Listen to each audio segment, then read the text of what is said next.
Good morning. My name is Helen Barnes, and I'm with the Southern Environmental Law Center. Thank you for the opportunity to provide some comment this morning. Our main concern with this proposal is that it is sought as a general permit for a wide range of mainly unspecified activities in unspecified locations.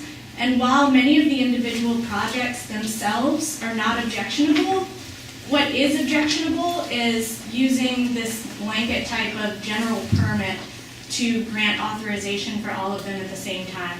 And it's our opinion that that vehicle doesn't conform with the Shore Protection Act. And I will briefly address 3 reasons why this permit application does not conform with the law. And the first is that the Shore Protection Act doesn't contemplate general permits.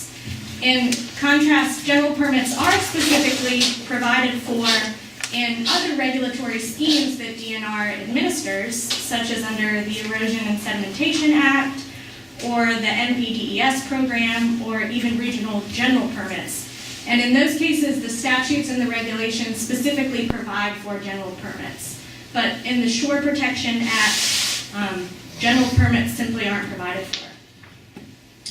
Second, JIA's application doesn't meet the requirements for application contents under the Shore Protection Act that are specified in section 12-5-238.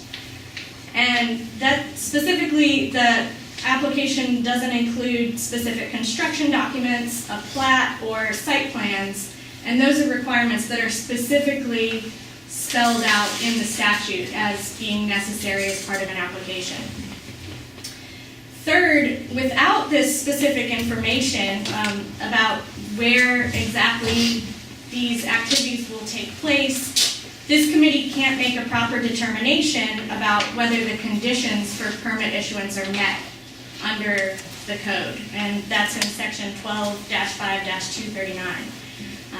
We certainly understand that some of these proposed activities would be beneficial from a beach stewardship or beach management perspective, but the method of seeking authorization for them under a general permit does not conform with the law, and so we would recommend denying this application as submitted.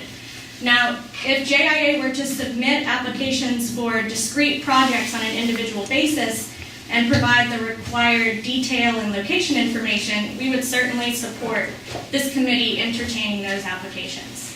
That would be the method that would comply with the Shore Protection Act. Thank you for your time. Thank you, Ms. Bond. Good morning. Good morning. I represent the Initiative to Protect Jekyll Island, which represents thousands of Georgians all over the state who love Jekyll Island and have deep concerns about it. And on their behalf, I'd like to thank you for your thoughtful service to the coast. And also on their behalf, I'd like to submit to you that the JIA's application for a beach stewardship general permit is fundamentally flawed and should be rejected because it disregards the JIA's own guiding management instrument for conservation on Jekyll Island State Park. Its conservation plan, which was professionally developed with citizen and scientist involvement and publicly vetted 6 years ago. The plan was accomplished 6 years ago. Page 48 of the Jekyll Island Conservation Plan deals with the beach and interdunal swale area of the island. The number 1 and overarching management strategy prescribed there, and I quote, to establish a beach management working group that will develop a comprehensive beach management plan for the island. The JIA Conservation Manager, in his response to comments submitted by the public regarding this application, says the initiative for the application, quote, was motivated, informed throughout its development by the Jekyll Island Conservation Plan. If that were in fact the case, the JIA Conservation team should have initiated and fulfilled the mandate of the Conservation Plan to develop in the short term. We're 6 years out. It's due for renewal. A beach management plan, submit a beach management plan which would provide the necessary foundation for carrying out the very activities that Mr. Carswell referred to today for this permit. But instead, the JIA has short-circuited the planning process by skipping the beach management plan step and substituting it for an open-ended permit as a management tool, thus putting the cart before the horse. I would like to add that the notion of a general permit is of course troubling in its own right because of its precedent-setting nature.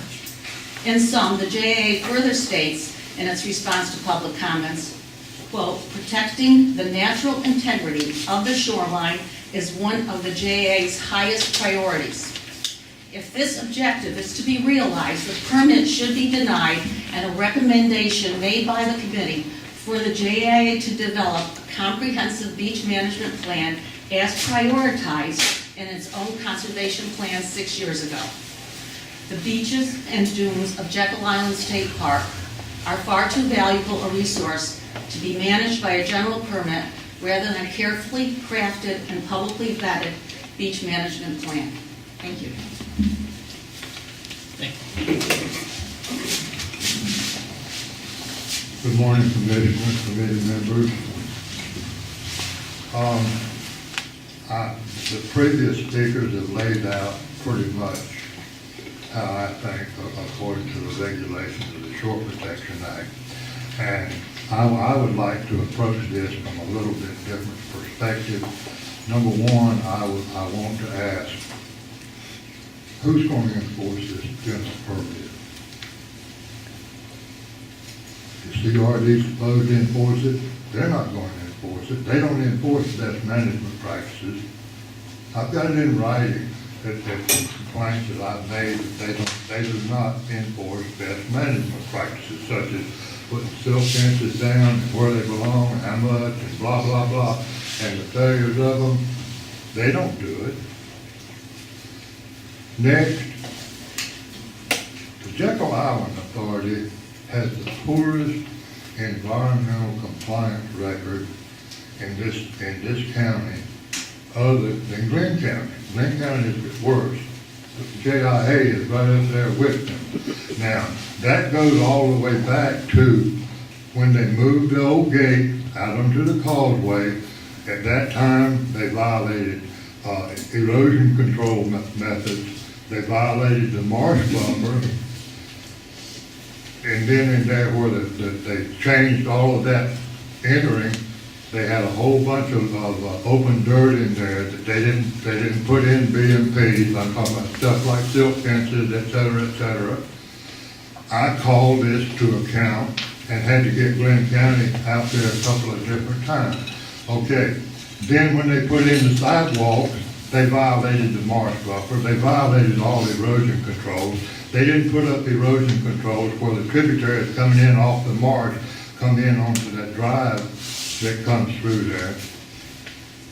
When they go in, they get permits and LOPs to work in the marsh, they violate the daylights out of them.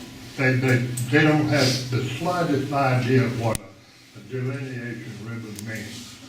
And then when you try to get CRD to enforce it with them going anywhere from 8 to 10 feet seaward of the delineation ribbon, removing marsh, DNR, CRD will say, well, they're in compliance with their LOP or what. That's baloney. You can't go past that ribbon without seaward and cut out salt marsh and be in compliance. Now this is, and then working on the beach, working down there with a LOP, repairing some crossovers areas. They just violated the daylights out of it by bringing in, by using the machine and removing the sand and using it for that to repair it with, where they were supposed to have brought adequate sand in, and they did not. Another thing, last thing, anybody that says sand on a beach is a nuisance is a fool. Thank you, Mr. Rollins. Thank you. Good morning. My name is Alice Keyes, and I'm the Vice President of Coastal Conservation of 100 Miles. Thank you so much for the opportunity to be here. We appreciate it. I feel like I need to start my remarks by setting the record straight. This morning I was able to review through Georgia Open Records request the material that was submitted through public comment, and I noted that 100 Miles comment letter was received after the date. Spoke to Mr. Burgess about this morning. He and I had an exchange in late March about the preferred method of comments being submitted to DNR, and I was told that written letters delivered were the preferred method, and that they needed to be postmarked or received by the end of the day of the end of the public comment period. Knowing that, I hand-delivered my letter here to CRD on the day of the deadline around 3:30 in the afternoon. I believe it was around 3:30, maybe 3:45 on that day. So I just want to set the record straight, and just to be sure that that you have a comment, a public comment from us on the record, for the record. I have brought copies of my letter for you. I know that it is in your packet, but again, I want to make sure that any public comments hand-delivered and received are actually incorporated. I've also brought a copy of the letter that I delivered to the committee members on the March 24th meeting. Some of you may recall, again, on the record, for the record. But without doubt, my comments were received before the deadline. And I'll work with Mr. Burgess to correct that mistake. Thank you. So, over the next minute and a half, I will cover the issues specific to the Jekyll Island permit application. We understand JIA and DNR's interest in pursuing the flexibility to do the activities that have been proposed that certainly are beneficial to the sand sharing system. However, we do not believe that the permit application complies with the Shore Protection Act and the intent of the Shore Protection Act. Further, in the application packet itself, there is a lack of information required by law. Ms. Barnes covered some of those in detail, especially the code that it relates to. That information is required for DNR staff as well as this committee to make informed decisions about the impact that those activities are going to have on this public resource. The application scope is far too broad. The entirety of the reach of Jekyll Island sand sharing system is too much, and the activities included in the application mix both beneficial, maybe small-scale activities with major activities. Moving sand around within the dunes, outside of the dunes, with heavy moving equipment certainly constitutes an individual permit to be issued by this committee. And lastly, I have to agree with Ms. Egan that the application should not proceed with outside of the context of either beach management plan or an updated conservation plan. Thank you for the chance to talk today. We really appreciate you. And as you can tell by the number of comments received and the number of people here today, Jekyll is valuable. And we really hope that you take the responsible route and deny the permit. Thank you, Ms. Peters. Sustainable Coast, we also submitted written comments on this application. And glad to see some of our concerns have been at least partially addressed by the staff and their special conditions. Let me first address the use of the term BMP in relation to this application. As far as I know, there's no cited reference source of the, quote, vast management practice. And that term has different meanings in different areas of environmental regulation, but as far as I know, there's no cited or official source for these. In addition to that, we have been very disturbed over the years. I've commented on this before, that under oath, your sister organization, EPD, has used the term BMPs in a way that literally makes the term meaningless. They have stated under oath that any action to mitigate the proposed activity is a best management practice. And I think it's illogical to assert that any management practice, any practice, when it's dubious whether it's a management practice, is best if they're all best. Therefore, you know, the term in general is misused, and the term here is in particular doubt because there's no citation for the official sanction of these as best management practices. Secondly, is another sort of old standard complaint of mine about management. Throughout DNR and other areas of regulation throughout the state and nation in relation to the environment, there is the term management thrown around all the time. Call me a stickler, but I say you can control things without management. You can't manage in the environment without having the management elements in place to do that. Those management elements don't apply in this instance, although the permit's not called a management permit. the term management is throughout these, associated with sand movement and other aspects of the activities meant to be controlled by this permit. So you have to have management objectives, ways of measuring specific actions related to specific activities proposed, and reports about the impacts of those activities in order to determine whether they meet management objectives and have a plan of correction for those activities if they do not meet management objectives. That's not applied here. You get to it a little bit in item 8 under special conditions. That's a good start, but it's incomplete because it doesn't address individual actions that are open-ended in the nature of this application. For that reason, I think this permit should be denied, and at the very least, Jekyll Island Authority should be required to develop a beach management plan first, which they have not done. And I think to assert that this permit could be substituted for a plan is an inversion of logic. It makes what should be a plan into a permit, and it's like getting a building permit and giving it to your architect instead of a blueprint. So you're inverting the purpose of these functions. Thank you. Thank you, Mr. Cove. And I want to thank the staff for providing this retired professor of English. It was a very, very interesting and amusing staff report. I almost blew coffee through my nose when I read it in bed.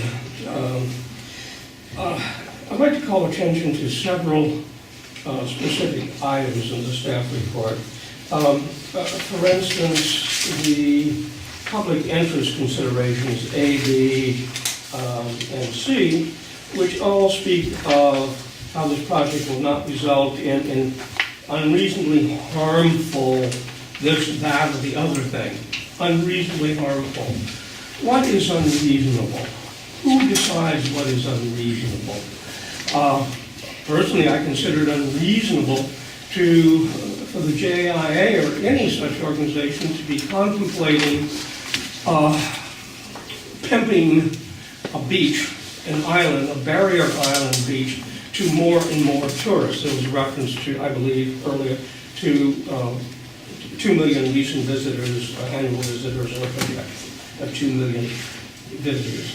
And I want to call your attention to special condition number 5. Any project that is designed to redistribute sand collected must be small scale and shall not exceed more than 100 cubic yards of material.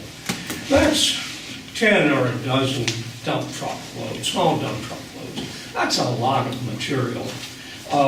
And I'm glad that James Holland made reference to nuisance sand. The whole concept of nuisance sand is unreasonable. Please send this back to be thought, or send it to application hell. Thank you. Thank you. Just briefly, I want to add that in my time, a little over 5 years as Director of Conservation for the Jekyll Island Authority, I've had an inside look at the leadership of that organization, decision-making process, and I just want to say very sincerely that the commitment to the protection of natural resources and the environment on behalf of Jekyll Island Authority is genuine and it's earnest, and we spend quite a lot of time on it. In my time in the position, I've come to have more and more influence, I believe, over that decision-making process. And while I believe that the Jekyll Island Authority's environmental record is commendable, there is always room for improvement, and we constantly strive for that. And one source of that improvement I've found in my time as Director of Conservation is our professional environmental staff becoming more central to the decisions that are made on a daily basis about how we act as stewards of Jekyll Island. That's another benefit of this proposal, is that it increases and formalizes the JIA conservation staff's centrality in dealing with projects like this and serving as ambassadors to CRD staff and responsibly handling general permits such as we propose. So thank you for your time. Mr. Carswell, I had a couple of questions. Yes, sir. That visitorship, what do y'all base those records on, the 2 million visitors a year? I know y'all have a fee or something you pay when you come on the aisle. Traffic counts, hotel occupancy rates, that sort of thing. We can certainly get y'all the most precise numbers, but that's all right. So is it still $5 a car or something? That's what I remember. $6. $6. Mr. Chairman, I have some questions of the agent.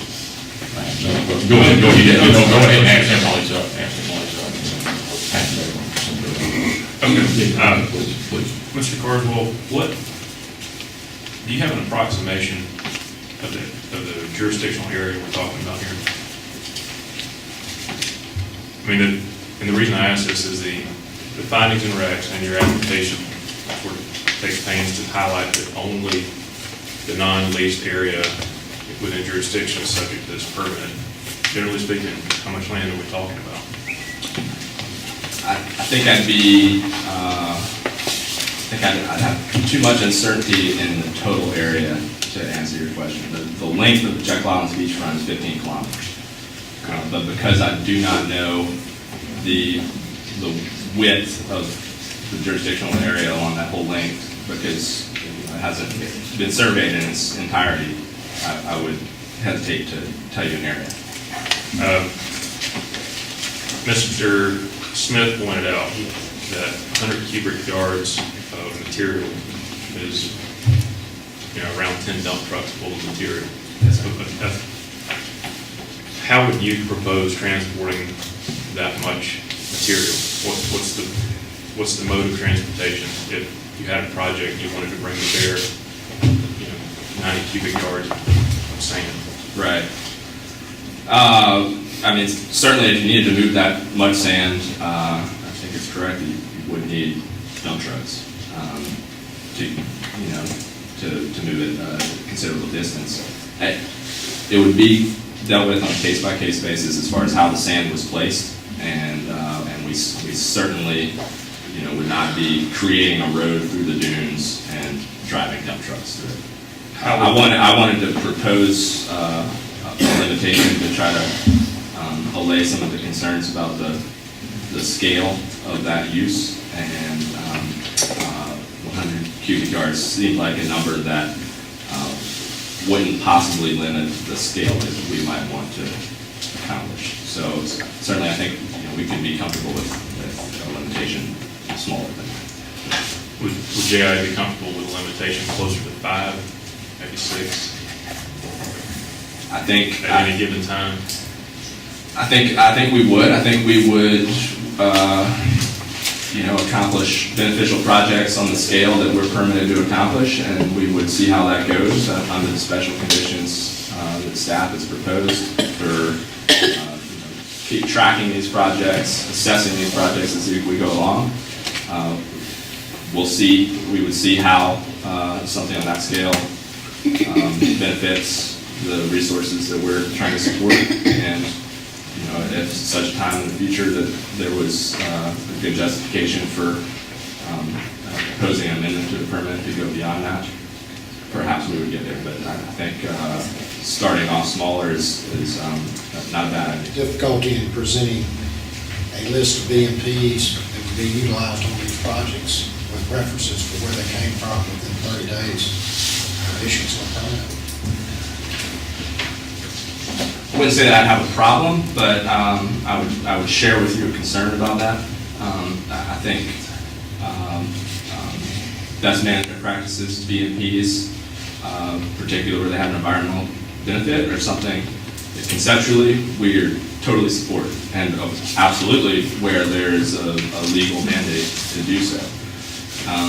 I think that the term is often applied in an ambiguous sense. And there may be perhaps the majority of activities, categories of activities that we propose in this permit, it would be difficult to find a reference for a specific BMP vetted by an authority that, would be able to, speak for the development of that BMP and its benefits.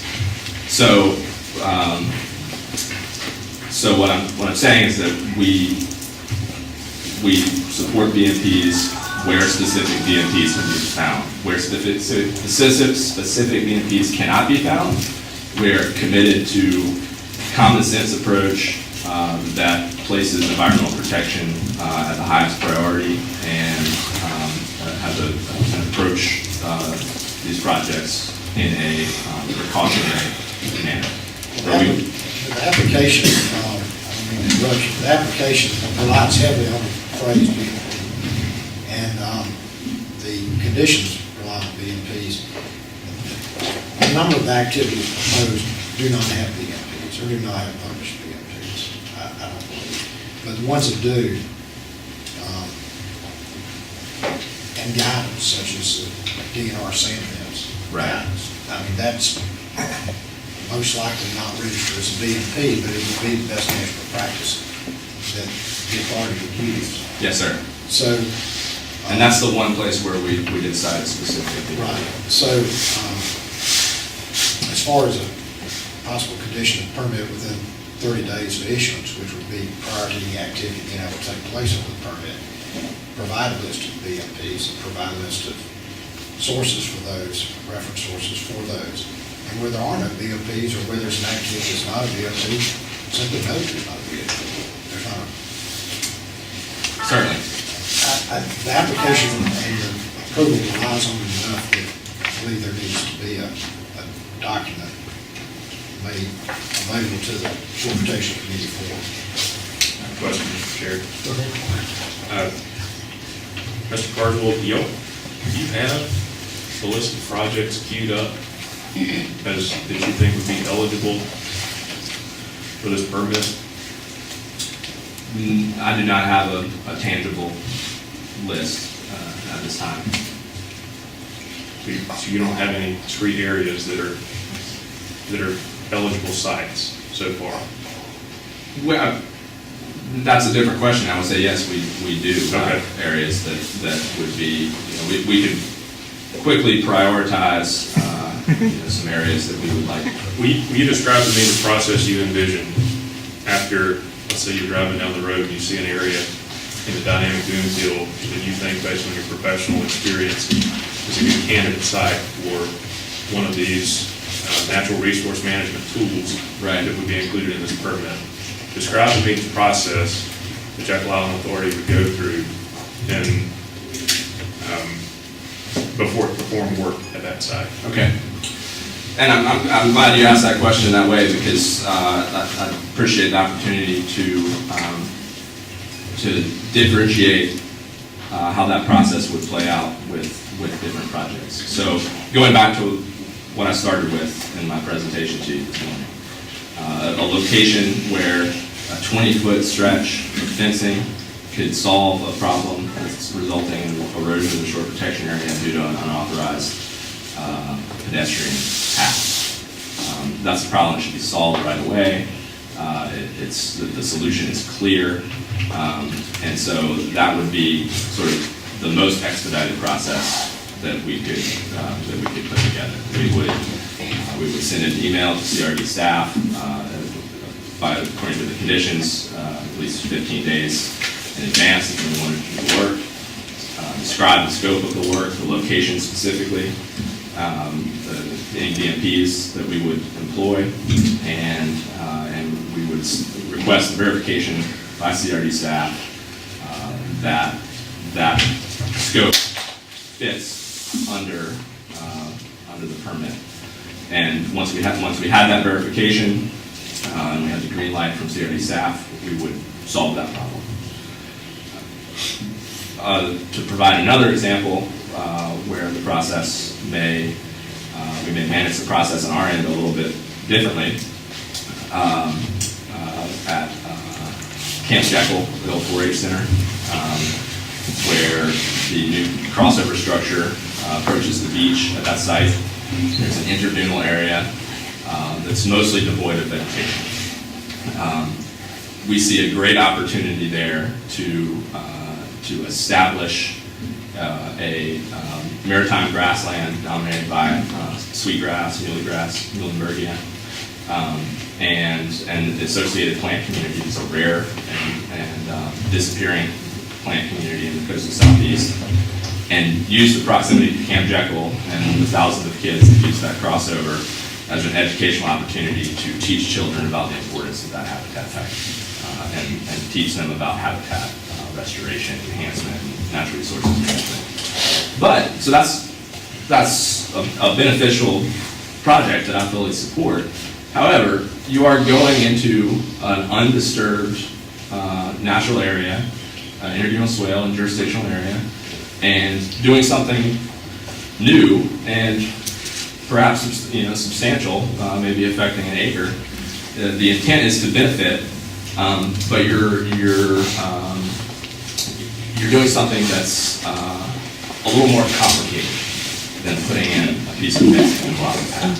In that case, some internal review on the Jekyll Island Inn and some stakeholder engagement may very well be justified. So we have an internal process called the Environmental Assessment Procedure that's stipulated under our conservation plan that we employ for any projects that have the potential to impact natural resources on Jekyll Island. That type of project, I think, would meet the bar for that process. So we would form a committee to look at that project internally. That involves a variety of expertise from within the JIA. We invite always for those EAP meetings, representative from Georgia DNR, from the division of DNR that's most appropriate. In that case, it would be CRD. And we also invite two members of the public.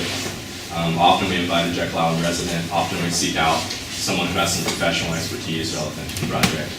And we discuss the project, we get the recommendations of the committee. I summarize those recommendations in a report that goes to our leadership. And we make a determination about if and how that project should go forward. Once that had been done, and I suspect that in that case, that those recommendations from the EAP committee would include a requirement for monitoring the site both before and after the project had been done to see if the beneficial enhancement that we're aiming for is successful, to measure that quantitatively. That's not the type of monitoring that I think is necessary in the other case with the fence to block the path, because it's much more simple of a fix. So once we got to that point, then we would pick back up on the process the same as with the fencing. We would communicate with CRD staff. We would send that EAP report. We would say, do you agree this fits in the scope of the permit? Do you have any additional guidance? And then we would go from there. So, Who would make the determination and upon what criteria as to whether or not a project triggers the EAP and stakeholder input versus not triggering that and being able to be handled directly between JIA and DNR? our executive leadership staff makes that decision with my input. It's obviously a very important service that JIA provides to the public. When you talk about the use of mechanized equipment will only be used when reasonably justified. Under what circumstances do you envision the use of mechanized equipment, and what type of equipment are you talking about? I think in most circumstances, if we're doing preventative, proactive maintenance the way we should be, equipment should not be necessary. But it's hard to envision every single circumstance that could occur in a dynamic area. So we wanted to leave the possibility open to using heavy equipment or pickup trucks in a responsible manner. As Director of Conservation, since this process that we'd be establishing would make me and my staff more central to activities like this, it would be a very high priority for me that any motorized equipment could stay completely out of any dune areas that are not impacted by the flow of human traffic through the beach. And so, if this resulted in activities, equipment, motor vehicle equipment related, or disturbance to undisturbed sand dunes, then I say I failed in my job as director of conservation for that. That's good. Thank you. That's all the questions that I have. I got one follow-up. Ms. Egan, she referred to on page 48 of the JIA plan, there was a beach management working group. You remember hearing that? Yes, I do. Is that, I guess that's a true statement, I haven't read it. That's correct. Is there anybody here from that group today? So our approach, Is there anybody here from that group today? no, sir. Was there a group that existed? No, sir, we established ad hoc advisory groups on a case-by-case basis. So we have formed advisory groups related to beach management issues, but we prefer to form those with the expertise and with the stakeholder engagement that's specific to the project being discussed. And we do that.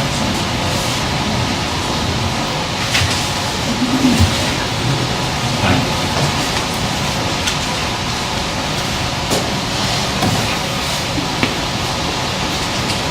The timeline is described in the short term, and the plan was due to be updated. He's up right now, Yeah. man. He had four. That's all. Thank you. Any other questions? Yeah. Thanks, sir. All right. Steve? Okay, do we have Ms. Egan step forward? I have to improve my protocol skills. Thank you. How long has that plan been in existence? September 2011. Has it changed since then? No, that was due to be, in the plan, it states it should be updated no less than 5 years, which would have been September 2016. There's nothing that I see attending every board meeting in the budget to do that. And if you go to the appendix, it says that the establishment of this working group would be in the short-term timeline, and it is also referred to on page 10 of the conservation plan, highlighting it as one of the most important aspects of the conservation plan. I got it. Thank you. Thank you, Ms. Egan. All right, we're at the committee deliberations. Do we have any other questions that anyone has? All right. I'll entertain a motion. Mr. Chairman, I would make a motion Okay. that we approve the beach stewardship general permit with the following changes made to special conditions. And I'll provide a copy of this in the fourth order. I'm not going to read every word of the special conditions, but I'll try to provide enough so that you can place them in the correct order. Condition number 1, CRD staff with specific locations, site plans, add the word site plans, and then pick back up the drawings, project scope, to add the word site plans. In the second line of special condition number 1, justification for review and add the word written approval in 15 days. Special condition number 2, all site plans, the word site plans would be added, and construction documents would be added, the word construction documents, submitted by the committee for CRD review on the beach stewardship general permit shall include project guarantees to minimize impacts. So that would add the words site plans, and construction documents. Special condition number 7, JIA staff must maintain a written and photographic activity log. Add the words written and photographic activity. Go further in condition number 7, this log should be placed on the JIA website and shall be updated monthly. Condition number 8, add at the end of that, add the first line, submit a written monitoring. And then the last sentence, add the word written, and the last sentence should end and then it should continue. The monitoring report should be placed on the JIA website and shall be updated monthly. Special condition number 9, there needs to be a couple of typographical corrections on the conditions, and then in the condition number 9. Additionally, the Jack Island Authority should make an in-person presentation to the Shore Protection Committee annually in coordination with the annual report of the activity log referencing Special Condition 7 and the findings of the monitoring plan referencing Special Condition 8. The Shore Protection Committee, upon review of the annual report, may choose to recommend a modification of the special conditions of this beach stewardship general permit. Add special condition number 10. Within 30 days of this permit issuance, the JIA should provide a survey plan showing any areas that potentially can fall under the activities proposed for this permit. All leasehold properties shall be shown as excluded from the permit. Special condition number 11 is added. At each project site, for any work performed under this permit, the permit shall be posted at the project site 15 days in advance of the activity. Special condition number 12 should be added. Other than removal of large marine debris, all work under this permit should be performed by JIA employees and should not be performed by contractors working for JIA. Special condition number 13 is added. Jack Island Authority should, within 30 days of permit issuance, provide a comprehensive list of appropriate reference of all BMPs proposed for this project. I make that in the form of a motion. Okay. Mr. Chairman, parliamentary inquiry. Yes, please. What is the proper posture of the motion? Is it an amendment or is it a main question?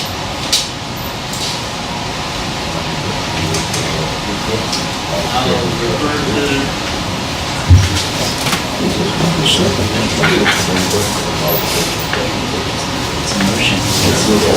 The motion to approve as recommended with proposed modifications to what's been recommended. Thank you. I think somebody has to second it in order to discuss it. Okay. Somebody has to second There it. would need to be a second to have the question read. Correct. Okay. I have a motion, need a second. I'll second. I have a motion and a second, and we're in the discussion phase.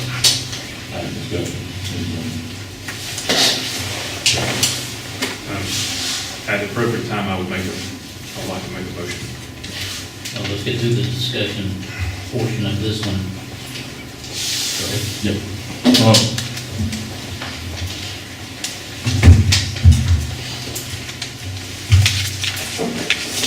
We had the meeting 2 months ago, we saw the presentation. We had the presentation today, we received a lot of paperwork. So I dusted off the code section last night.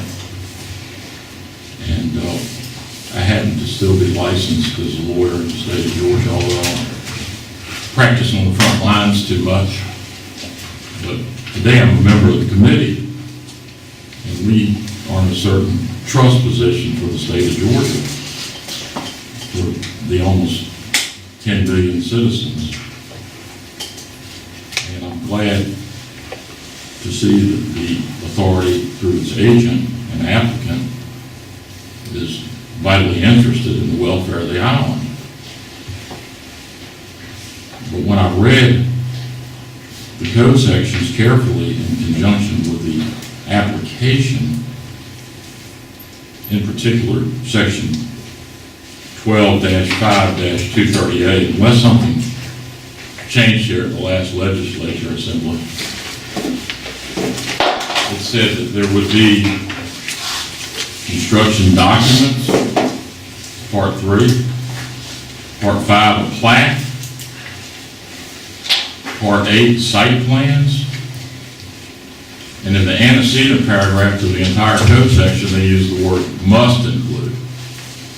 Now, unless I didn't get something in the mail or whatever, and the staff's pretty thorough about that, I didn't get any of that stuff. So without any of that, I just see this as outside the bounds of the law, that I can't even rule on something that I don't have the proper information under the law to rule on. It's void. And I was glad to hear from the agent/applicant that the authority is vitally interested and has done a good job on the island. I've been to the island at least 24 times. I think the island's spectacular. My parents were married on St. Simon's. I have a house on Tybee. I'm vitally interested in the future of this state. And I don't think it's outside the bounds of best engineering practices to have a survey of the island. There's leaseholders and there's the JIA, I guess, is the title holder of the whole island. Maybe it's the state. I don't know exactly. I didn't look at all that. I mean, we got a permit application a few minutes ago from Menendez Lane. I forget the name of the group. There was a survey. There was a professional consultant involved. I mean, I guess you're talking on the order of $5,000 and $10,000 to do all that properly. And now, we were noted today that we had 2 million visitors, and I don't know how many cars that involved. We're talking $6 a car. It's going to cost some money to do this, but we're looking at an island that's probably 3 times as long as Sea Island, and every lot on the front of Sea Island is valued at $2 million. How much is Jekyll Island worth? If you could put a number on it, you'd probably say $1 billion. A survey is going to take time and money. Let me just back out for a minute. Chatham County, Georgia went to the trouble 40 years ago to start the S.L.E.A.T programs. And we get taxes from everybody who visits that county. And now we have an excellent set of roads, we have an excellent set of canals. It's been, for the engineering staff of the county, a nightmare. And we've had a recession, and to me, we have rules to follow.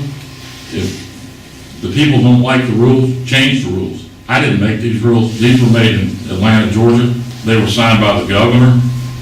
I'm not them. I'm just trying to follow the rules. So that's kind of the way I feel about it. Come back with some more documents. I'd love to look at them. Any other discussion? Perfect time, I'd like to make a motion, Mr. Chairman. We gotta have a vote, we have to have a vote on the motion that's on the floor. This is a incidental motion to the main question, so I believe it has priority as the main question. I refer back to that. Why don't you go ahead and state your motion? Am I recognized for that purpose? Yes, you are. This time I will move to table this project, subject to additional review by staff to ensure statutorily required documentation is provided. Yeah, I don't think that motion is in order right now. I think you need to go ahead and vote on the original motion. Okay. Thank you. You heard the ruling on that part. So at this time, I'll call for a vote. All in favor of, in fact, this motion was to approve. So all in favor for approval? State aye. All opposed? State aye. I say I didn't. Okay. Mr. Chairman, I again would make my motion to table this project. What's the Make vote? sure, I gotta have the vote number first. So I have 2 that didn't vote, and I got 1 to deny. What's the original motion? Yes, they did. Seconded. So Mr. Chairman, I think you can vote on this, and then you can have another motion. Exactly. They just want to get through this one vote, and then we'll have another motion, another opportunity for discussion. I'll vote aye. I'll vote yes to this motion. Okay, so I have one yes and one no. In order to get to the phase that you need, Which I didn't know you care. it's either an abstain or vote.